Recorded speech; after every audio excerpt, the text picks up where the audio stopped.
పూర్తి కాలే ఈరోజు టిఆర్ఎస్ పార్టీ అసహనానికి గురై కాంగ్రెస్ పార్టీని 460 420 చీటర్స్ గా ఒక బుక్లెట్ రిలీజ్ చేసింది.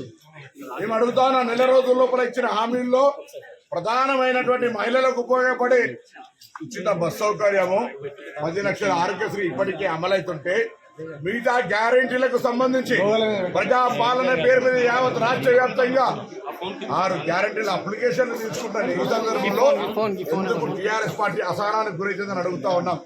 ఇది ప్రజా స్పందన చూసినటువంటి మీ ఈర్షణ, మీ ప్రభుత్వం మీద జరుగుతున్నటువంటి వాస్తవాలు బయటికి ప్రజలకు ఈ గల్లా గురికి తెలంగాణ రాష్ట్ర ఖజానా ఖాళీ చేసింది కాబట్టి మీరు ముందుగానే ప్రభుత్వాన్ని విమర్శించే ప్రయత్నం చేస్తా ఉన్నారా? ఈ రోజు అడుగుతా ఉన్నాం, మేము 420 అయితే ఈ రాష్ట్రాన్ని దోపిడీ దొంగల్లాగా దోచుకొని డికాయిటిక్ సెక్షన్ 390, నేను అడ్వకేట్ వారి పోలీస్ అధికారి 390 సెక్షన్ తెలంగాణ ప్రజలారా, భారత రాజ్యాంగ స్మృతి ప్రకారంగా టీఆర్ఎస్ల గత చదువుకునే బుద్ధి జ్ఞానం చట్టం రాజ్యాంగం పట్ల గౌరవం లేదు. తెలంగాణ ప్రజలు సెక్షన్ 390 దోపిడీదారులు డెకాయిట్లకు సంబంధించిన సెక్షన్ అది మీ మీద పెట్టే రోజు వస్తుంది, జాగ్రత్త.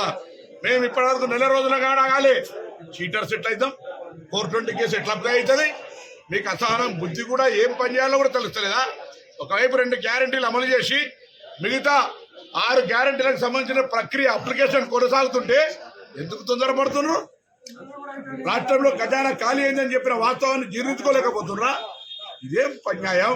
గత 10 సంవత్సరాలుగా అనేక హామీలు అమలు కానీ మీ ఉన్నాయి, వాటిని అడిగే హక్కు లేకుండా హౌస్ అరెస్టులు, ఎక్కడికక్కడ నిర్బంధం, నియంతృత్వం చేసిన మీరు ప్రజాస్వామ్యంలో మీకు ఒకవేళ ప్రభుత్వం నచ్చకపోతే, ప్రభుత్వ పాలసీ నచ్చకపోతే నిరసన చెప్పి హక్కుంటాక నెల రోజులు కూడా కానీ ప్రభుత్వం మీద 420 అనడం అంటే ఇది పూర్తిగా దగాకోరు డెకాయిట్ 4